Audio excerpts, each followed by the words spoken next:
The crimson sky above Kepler 442b burned like an infected wound. Admiral Zara Velkan pressed her four-fingered hand against the reinforced viewport of the command center, watching another transport ship explode in the distance. The Thakari war fleet had surrounded their last stronghold. After 3 years of relentless fighting, the Galactic Alliance was losing. "Admiral," came the desperate voice of Communications Officer Nix behind her. His blue-scaled skin had turned pale with fear. "We're receiving another surrender demand from the Thakari High Commander." Zara didn't turn around. She couldn't let her crew see the despair in her violet eyes. The Alliance had started this war with 47 worlds and over 2 billion soldiers. Now they held just this one mining colony, with barely 50,000 defenders left alive. "What are our casualty reports?" she asked, her voice steady despite the chaos. "We lost another 3,000 in the morning assault, Admiral. Medical bays are overflowing. Our energy shields are down to 12%. Lieutenant Commander Roth, a tall insectoid with compound eyes, clicked his mandibles nervously. "This rate, we have maybe 6 hours before total system failure." The Thakari weren't just winning, they were annihilating everything in their path. Their black ships moved like predators through space, each one the size of a small moon. For decades they had swept across the galaxy, conquering world after world, enslaving entire species. The Alliance had been formed specifically to stop them. It hadn't worked. "Admiral!" Nix's voice cracked with excitement. "We're detecting an unknown ship approaching from the outer system. It's not responding to our hails." Zara finally turned from the viewport. "Thakari reinforcements?" "No, ma'am. The energy signature is completely different. It's small, maybe a quarter the size of our frigates, but the readings are strange." Before anyone could respond, the ship appeared on their main display. It was ugly, a patchwork of metal plates welded together with no regard for aesthetics. Scorch marks covered its hull, and several sections looked like they'd been repaired with spare parts from different vessels entirely. "What kind of species builds ships like that?" Roth muttered. The communication system suddenly crackled to life. A rough, gravelly voice filled the command center, speaking in perfect galactic standard but with an accent none of them had ever heard. "Alliance vessel, this is Captain Marcus Chen of the Terran Federation ship, Retribution. We received your distress beacon about 3 months ago. Sorry we're late, had to stop for supplies." The bridge fell silent. Terran Federation? No one had ever heard of such a government. "Unknown vessel," Zara responded carefully. "Identify your species and homeworld." A pause. Then something that might have been laughter. "Species? We're human, Admiral, from a little rock called Earth about 40,000 light-years from here. And before you ask, no, we're not part of your alliance, but we don't much like bullies." Zara exchanged glances with her officers. Humans? Earth? These names meant nothing to any galactic database. "Captain Chen," she said slowly, "I appreciate any assistance, but I should warn you, you're facing the most powerful military force in known space. The Thakari have destroyed entire star systems. Your single ship against their fleet of 800 vessels. She let the sentence hang. Another pause. When the human spoke again, his voice carried a cold edge that made several officers step back from their stations. "Admiral, with respect, you don't know humans very well. We've been fighting wars since before we could walk upright. And we have one rule. We don't leave allies behind, even allies we just met." On the display, the small human ship was accelerating directly toward the Thakari fleet. Not toward the planet for safety, not trying to hide behind their defense platforms. Straight at 800 enemy warships like it was going to take them all on. "He's insane," Roth whispered. But Zara was studying the ship's energy readings more carefully. "Nix, are you detecting any escort vessels? Any cloaked backup?" "No, Admiral. Just the one ship." The human voice came through the comm again, and now they could hear other voices in the background. Crew members shouting orders, the hum of weapons charging, the sound of metal being loaded into chambers. "Alliance fleet, this is Retribution. We're about to show the Thakari what happens when you corner a human. Might want to record this for your military archives." Admiral Zara felt something she hadn't experienced in months, a spark of curiosity that cut through her despair. Who were these humans? And what did they think one ship could do against impossible odds? She was about to find out. Chapter 2. First Contact with Violence. The Thakari High Commander Vexmore had conquered 47 worlds, enslaved billions, and never lost a single battle. From the bridge of his flagship, Death's Embrace, he watched the approaching vessel with something close to amusement. A single ship? He rasped to his tactical officer. His reptilian features twisted into what passed for a smile among his kind. They send one ship against the greatest fleet in galactic history? High Commander, the vessel is broadcasting on all frequencies. Should we listen? Put it through. Let's hear their last words before we vaporize them. The communication system activated and the bridge filled with a sound none of them had ever heard before. Human laughter. Not the desperate laughter of madness or fear, but something cold and calculating. Thakari Fleet, this is Captain Marcus Chen. I've got a message from my government and I think you'll find it interesting. Vexmore leaned forward in his command throne. Speak, alien. Your death will be swift if you amuse me. My government wants to know why you're picking on our friends. See, humans have this thing about bullies, we really don't like them. And when we find one, the voice paused, and in the background, they could hear mechanical sounds, weapons systems activating, targeting computers locking on. Well, let's just say we have some experience dealing with your type. Experience? Vexmore's voice dripped with contempt. I have reduced entire civilizations to ash. Your single ship will be destroyed by my smallest escort vessel. That's what they all say, came the human's reply. Tell me, Commander, have you ever heard of a place called Earth? No. Good. That means we haven't had to make an example of you yet. But that's about to change. On the tactical display, the human ship was still approaching.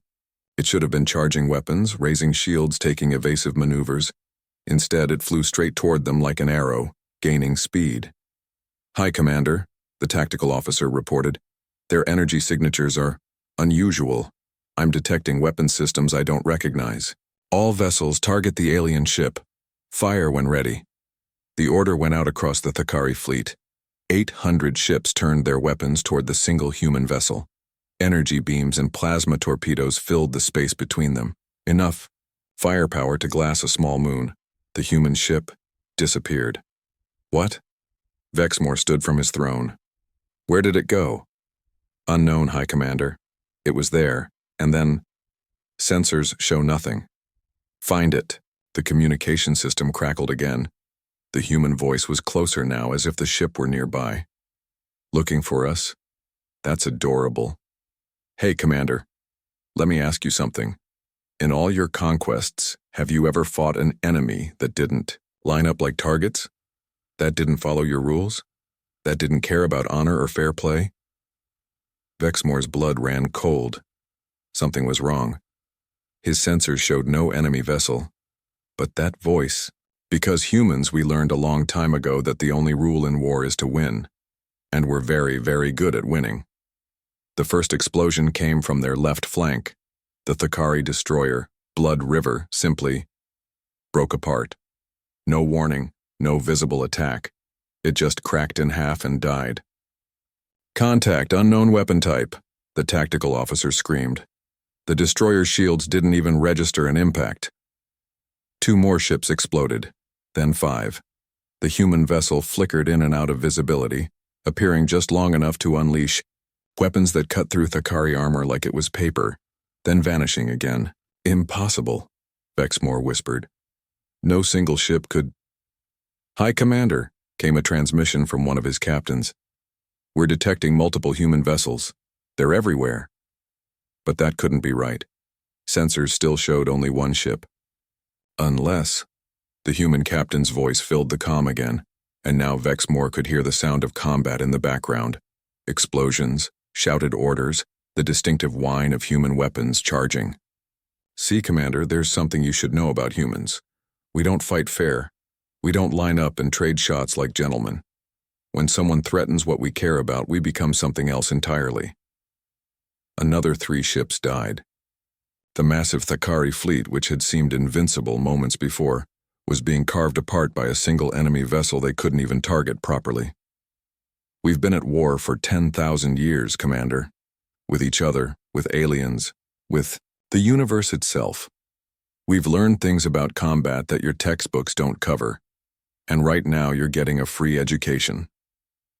The human ship appeared directly above the Thakari flagship, close enough that Vexmore could see its scarred hull through the viewport.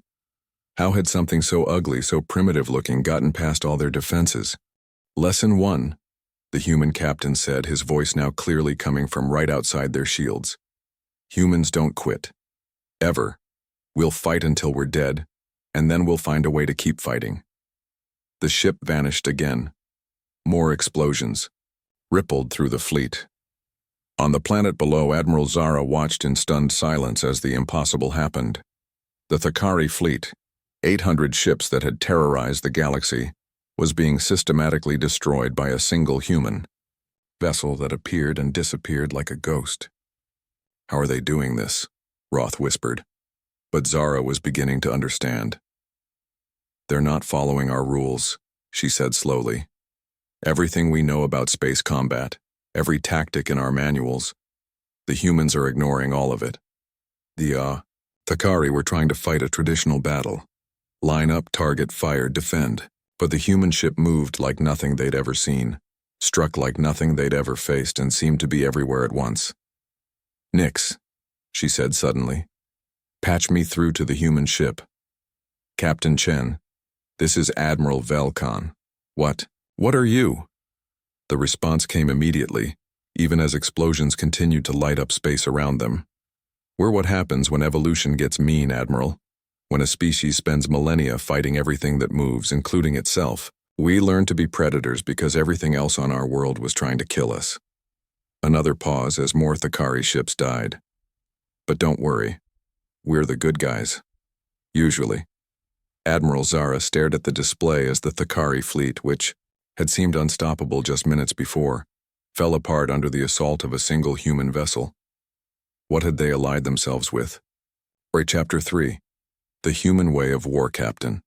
Marcus Chen had been fighting wars for 37 years, but he'd never enjoyed one quite this much. The Retribution's bridge was a controlled chaos of activity. His crew of 23 humans, working with the deadly efficiency that came from years of experience. Torpedo tubes reloaded, called out Weapons Officer Sarah Kim. That's 46 Thakari ships down, approximately 754 to go. Their formations are starting to adapt, reported Navigator Tom Walsh from his station. His fingers danced over holographic displays that would have been completely alien to the Alliance forces. They're trying to box us in. Marcus grinned. The Thakari were learning, but not fast enough. Rita, what's our cloak status? Holding steady, Captain. Chief Engineer Rita Santos called from her station. The quantum field is stable. They still can't get a lock on us. The cloaking technology was human-developed, designed specifically for this kind of asymmetric warfare. While other species had focused on bigger ships, stronger shields, and more powerful weapons, humans had asked a different question. What if the enemy couldn't find you at all? Captain, Communications Specialist Jake Morrison spoke up. I'm monitoring Thakari tactical frequencies. They're confused. Their high commander is screaming orders, but half their ships aren't responding. Good. Confusion leads to mistakes. Tommy, take us through their battle line right down the middle. Sarah, I want a full spread of quantum torpedoes, but stagger the detonations. Make it look like we've got 50 ships instead of one. Aye, Captain. The Retribution dove into the heart of the Thakari formation. To the enemy, it would look like dozens of ships were firing from impossible angles. The quantum torpedoes were another human innovation, weapons that existed in multiple dimensions simultaneously, making them effectively impossible to defend against with conventional shields. Direct hits on 6 targets, Sarah reported with satisfaction. Their shields aren't even slowing us down.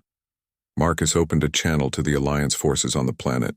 Admiral Velkan, you still with us? We're here, Captain Chen. We're watching in amazement. How are you doing this? Trade secret, Admiral. But I'll give you a hint. Humans don't fight wars the way everyone else does. We study our enemies, find their weaknesses, and then we hit them where they least expect it. On the main display, the tactical situation showed the Thakari fleet in complete disarray. Ships that had been in perfect formation minutes ago were now scattered, firing randomly at shadows, trying to target an enemy that appeared and vanished without warning. "Captain," Tom reported, "the flagship is trying to retreat." "Not today," Marcus said coldly. "Jake, open a channel to their High Commander." "Channel open, sir." "High Commander Vex Moore, this is Captain Chen. Going somewhere?" The response came, immediately, filled with rage and confusion. "What are you? How are you doing this?" "We're humans, Commander, and what we're doing is called war. Real war, not this ceremonial dance you call combat." Marcus's voice hardened. "You've been conquering species that fight like gentlemen, but humans learned long ago that there are no gentlemen in war." Through the tactical display, Marcus could see the Thakari trying to form a defensive perimeter around their flagship. It was a good strategy, under normal circumstances.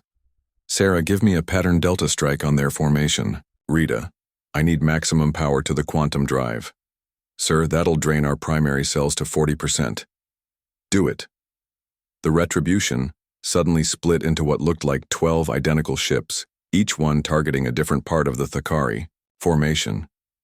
It was an illusion created by quantum field manipulation, but to the enemy sensors it was indistinguishable from reality. 12 sets of torpedoes launched simultaneously. The Thakari formation exploded in all directions as ships tried to avoid attacks coming from everywhere at once. "Direct hits on all targets," Sarah called out. "Their defensive line is broken." "Jake, patch me through to the entire Thakari fleet." "You're live, Captain." Marcus stood up, looking at the display showing hundreds of enemy ships in chaos around them. When he spoke, his voice carried the weight of absolute authority. "Thakari fleet, this is Captain Marcus Chen of the Terran Federation. You've been terrorizing this galaxy for decades, conquering peaceful worlds, enslaving entire species. Today, that ends." He paused, letting the words sink in across 800 enemy ships. "You have 60 seconds to surrender unconditionally, or we'll continue this demonstration. And just so we're clear, this isn't our entire fleet. This is one ship with a crew of 23 humans. We have thousands more ships, and millions more humans, all of whom are very interested in meeting you." The comm system fell silent, except for the distant sound of explosions as Thakari ships continued to die around them. 50 seconds, Marcus continued calmly. "And before you think about calling for reinforcements, you should know that we've been monitoring your communications. We know where your other fleets are. They're next." On the planet below, Admiral Zara watched in stunned silence as the most powerful military force in the galaxy was given an ultimatum by a single human ship. "Are they bluffing?" Roth whispered. But Zara was studying the tactical display more carefully. In less than an hour, the humans had destroyed over 80 Thakari vessels without taking a single hit. Their ship moved in ways that defied known physics, using weapons that ignored conventional defenses. If this was just one human ship with 23 crew members. 30 seconds, came Captain Chen's voice as cold as vacuum. The Thakari High Commander's voice finally came through the comm, filled with something none of them had ever heard from him before. Fear. What are your terms?" Marcus smiled, though the Thakari couldn't see it. "Simple. You withdraw from every Alliance world immediately.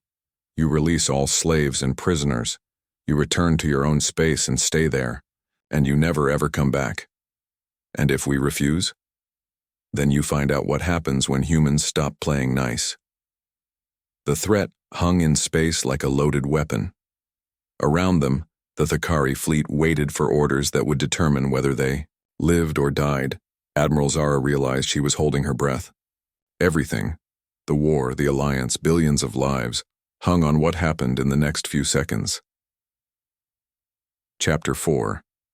The Price of Peace High. Commander Vex Moore had never retreated from a battle in his life. The very concept was alien to Thakari. thinking they were conquerors, predators, the apex species of known space. But as he stared at the tactical display showing the wreckage of his once mighty fleet, he realized he was facing something beyond his understanding. "High Commander," his tactical officer whispered. "We've lost 93 ships. The remaining vessels are requesting orders." 93 ships, destroyed by a single enemy vessel that his forces couldn't even target effectively. The human ship continued to flicker in and out of existence around them, like a predator circling wounded prey. "Analysis," he demanded. "How are they doing this?" "Unknown, sir. Their technology appears to be based on principles we don't understand. They can phase in and out of normal space-time, making them effectively invisible to our sensors. Their weapons ignore our shields completely. And their tactical patterns." The officer paused, consulting his display. "Sir, they're not following any known combat doctrine. It's as if they're making up new rules as they go." That was exactly what the humans were doing, though Vexmore didn't understand it yet. Every species in the galaxy had developed warfare along similar lines: bigger ships, stronger weapons, more powerful shields. The humans had taken a completely different approach. Avoid being hit at all, strike from unexpected angles, and use the enemy's assumptions against them. "Sir," came another voice from the communication station, "we're receiving surrender requests from 17 ship captains. They're afraid, High Commander. Afraid." The Thakari, who had terrorized the galaxy for decades, were afraid of a single human ship. The human captain's voice came through the comm again, patient but implacable. "Time's up, Commander. What's it gonna be?" Vexmore looked around his bridge, at officers who had never known defeat, now staring at their displays in shock and confusion. He thought of the hundreds of worlds they had conquered, the billions of slaves they had taken, the empire they had built through fear and violence. All of it suddenly seemed very fragile. "If we withdraw," he said slowly, "how do we know you won't follow us? How do we know this isn't just the beginning of a human conquest?" The response came immediately. "Because, Commander, humans have something your species apparently lacks: restraint. We don't conquer for the sake of conquering. We fight to protect what matters to us. You leave our friends alone, we leave you alone. It's that simple. And if we refuse?" A pause. When the human captain spoke again, his voice carried a weight that made even Vexmore step back from his command station. "Then you learn why evolution made humans into apex predators. You learn what happens when a species that has been fighting wars for 10,000 years decides to stop holding back. And Commander?" Another pause. "You really don't want to learn that lesson." On the planet below, Admiral Zara was coordinating with her staff, trying to understand what she was witnessing. "Nix, are you recording all of this?" "Yes, Admiral. Every second. Command is going to want a full analysis." "If there's still a command after this," Roth muttered. "Admiral, should we be concerned? I mean, if humans can do this to the Thakari?" Zara had been thinking the same thing. The humans claimed they were here to help, but any species capable of this level of destruction could easily turn their attention to the Alliance worlds next. She opened a channel to the human ship. "Captain Chen, this is Admiral Velkan.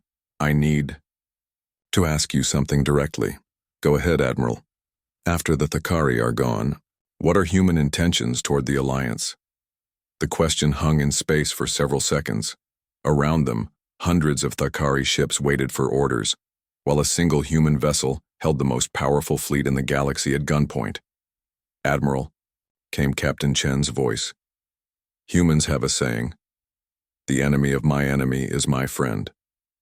The Thakari were threatening you, which made them our enemies. Once they're gone, we'd be happy to discuss trade agreements, cultural exchanges, maybe even mutual defense treaties. But conquest?" A sound that might have been laughter. "We've got enough problems back home without trying to rule the galaxy." "How do we know you're telling the truth?" "Because, Admiral, if we wanted to conquer you, we'd already be doing it. One ship just took apart the Thakari fleet. If humans were conquerors, do you really think we'd be having this conversation?" The logic was sound, but Zara still felt uncertain. "What do you want from us?" Right now, just friendship. Maybe some information about local trade routes. And if you're interested, we'd be happy to share some of our technology. Not the military stuff, he added quickly. But we've got some medical advances that might help your wounded. Before Zara could respond, the Thakari High Commander's voice filled the comm channels.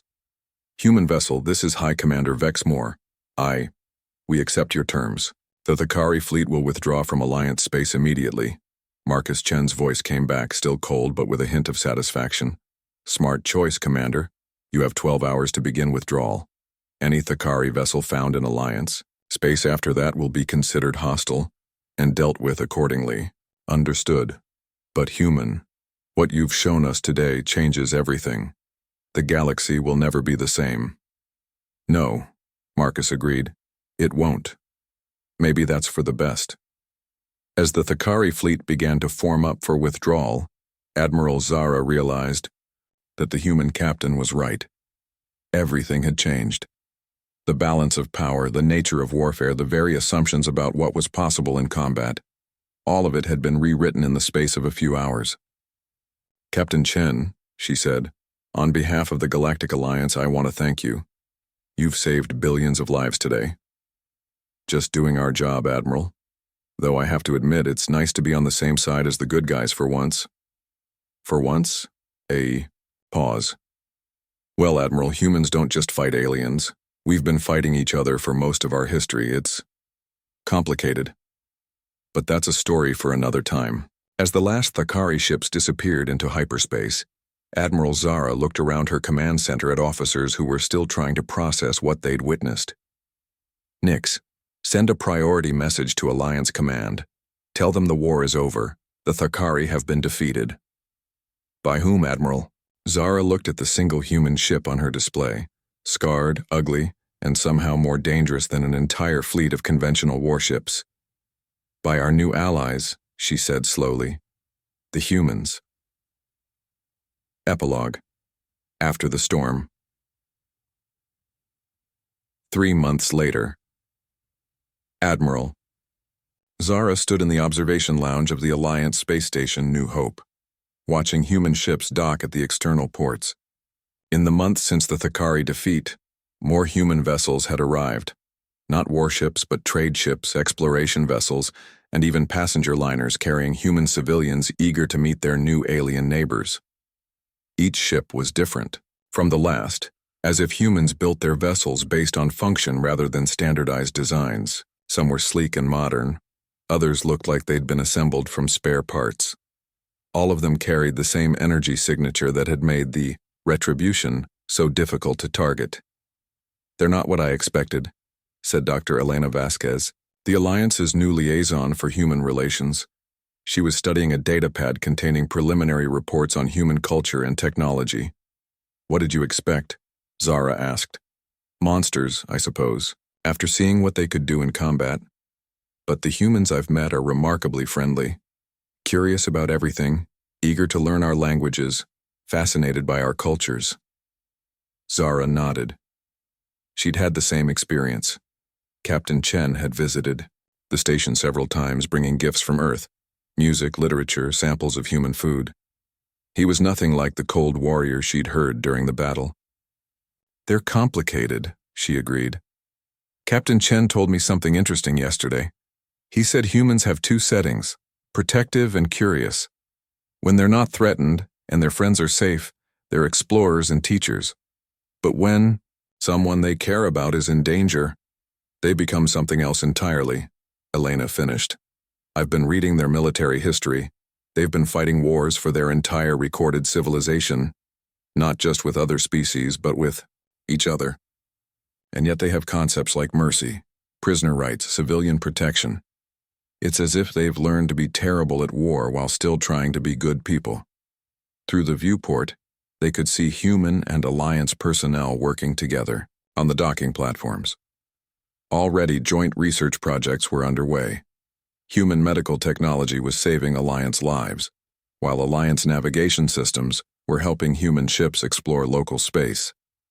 Admiral, came a voice behind them. They turned to see Captain Chen entering the lounge, accompanied by a tall woman in a different style of human uniform. Captain, Zara replied with a smile. Over the months, she'd grown to genuinely like the human commander. I'd like you to meet Dr. Vasquez, our cultural liaison. Doctor, Chen nodded respectfully. I'd like you both to meet Admiral Sarah Martinez, commanding officer of the Terran Federation Exploration Fleet. The new human was older than Chen, with graying hair and calm eyes that seemed to take in everything at once. When she spoke, her voice carried authority, but none of the cold edge Zara remembered from the battle. Admiral Velkan, Dr. Vasquez, it's an honor. Captain Chen has told me a great deal about the Alliance. We're very impressed with what you've built here. Thank you, Admiral. Though I have to ask, exploration fleet? Not military? Martinez smiled. We have those too, but they stay closer to home unless needed. The exploration fleet is for meeting new friends, mapping unknown space, that sort of thing. Much more pleasant work than Marcus's job. Which reminds me, Chen said, producing a data pad. We've received intelligence about the Kari movement in the Outer Rim. They're keeping their word about staying out of Alliance space, but they're building up forces near the galactic edge. Zara felt a chill. You think they'll be back? Eventually, probably. Species like that don't usually give up completely. But, he smiled, that's why the Terran Federation Council has approved a permanent defense agreement with the Alliance. If the Thakari return, they'll face a lot more than one human ship. How many ships does Earth have? Elena asked curiously. Martinez and Chen exchanged glances. That's classified. But let's just say the Retribution wasn't our most powerful vessel. The implication sent a shiver through both Alliance officers. If the ship that had destroyed the Thakari fleet wasn't even humanity's best. Admiral Martinez, Zara said carefully, may I ask a personal question? Of course. Why help us? Humans had no connection to the Alliance, no obligation to get involved in our war. Why risk your lives for strangers? Martinez was quiet for a moment, looking out at the busy docking bays where humans and aliens worked side by side. Dr. Vasquez mentioned human military history, she said finally. All those wars, all that violence. We learned something from all that fighting, Admiral. We learned that the strongest species isn't necessarily the one with the biggest weapons or the most ships. It's the one that can make friends, build alliances, and stand together against threats. She turned back to Zara. Humans spent most of our history fighting each other because we thought we were alone in the universe. When we finally developed faster-than-light travel and discovered we weren't alone, well, it seemed foolish to keep making the same mistakes. Better to make friends than enemies. Plus, Chen added with a grin, humans are naturally curious. When we received that distress beacon talking about a galactic war against an empire of slavers, we had to investigate. It sounded interesting. Interesting? Elena laughed. You call a genocidal war interesting?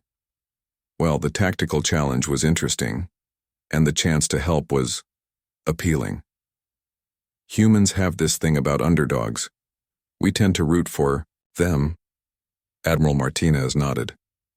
Marcus is right. Humans have been underdogs for most of our history.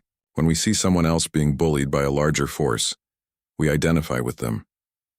They stood in comfortable silence for a while, watching the ongoing integration of human and alliance activities. Ships came and went, carrying goods, people, and ideas between species that had never known each other existed just months before. What happens now? Zara asked. Now we build something new, Martinez replied. Not just a military alliance, but a real partnership. Humans have a lot to learn from alliance member species. Your art, your philosophies, your sciences. And we have things to share as well. Like what? Chen smiled. Well, we're very good at solving problems that seem impossible. And we're excellent at making sure our friends stay safe. As if to emphasize his point, the display screens around the lounge showed the daily security report. No Thakari incursions, no hostile activity, all Alliance worlds reporting normal status. For the first time in years, the galaxy was at peace. Admiral, Elena said to Martinez, I've been wondering about something. Earth must have its own problems, its own conflicts. Doesn't helping us take resources away from your home? Earth is uncomplicated, Martinez admitted. We still have issues to work out. But humans have learned that sometimes the best way to solve your own problems is to help someone else solve theirs.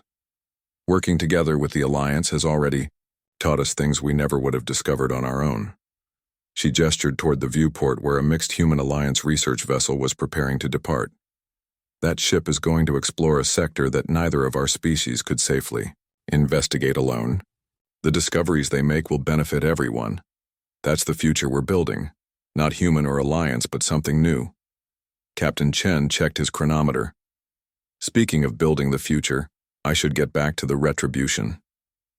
We're escorting a trade convoy to the Centauri sector tomorrow. Still using that old bucket?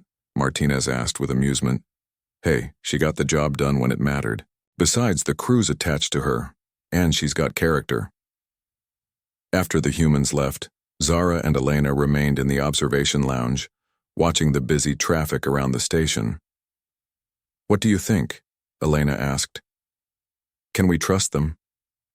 Zara considered the question. 3 months of working with humans had shown her a species that was indeed complicated, capable of terrible violence when threatened, but equally capable of remarkable kindness and curiosity when at peace. I think, she said slowly, that humans are exactly what they claim to be. A species that learned to be warriors because they had to, but chose to be explorers because they wanted to. She thought about Captain Chen's crew, the way they'd fought with ruthless efficiency to save people they'd never met, the way they'd spent the following months sharing medical supplies, technical knowledge, and cultural exchanges with former strangers. They're dangerous, she continued, but only to their enemies, and I think we're very fortunate that we ended up as their friends instead. As if summoned by her thoughts, the communication system activated with an incoming message from Earth. Admiral Martinez's voice filled the lounge. Alliance Station New Hope, this is Admiral Martinez aboard the Endeavour. We've just received word from our exploration division. They've discovered signs of another hostile species approximately 200 light-years from Alliance space. Species appears to be machine-based, highly aggressive. We're organizing a joint Human-Alliance reconnaissance mission to investigate. Elena sighed. So much for peace. But Zara was smiling. No, Elena. This is what peace looks like when you have the right allies. Instead of facing new threats alone, we face them together. She opened a channel to respond to Martinez. Admiral, this is Station Commander Velkan. The Alliance is ready to assist. When do we begin? Tomorrow, Admiral. And Zara, thanks for being the kind of allies worth fighting for. The transmission ended, leaving the observation lounge quiet except for the distant hum of station operations. Outside, human and Alliance ships continued their work, preparing for whatever challenges the galaxy might throw at them next. Admiral Zara Velkan looked out at the stars and realized that for the first time in her career, she wasn't afraid of what might be lurking in the darkness between worlds. The galaxy was vast and full of dangers, but it was also full of friends, and as Captain Chen had proven during that desperate battle 3 months ago, when humans decided someone was worth protecting, they were very, very good at keeping them safe. The war had been lost until ruthless human soldiers showed up, but what they'd brought wasn't just military might. They'd brought something far more valuable. They'd brought hope. End of story.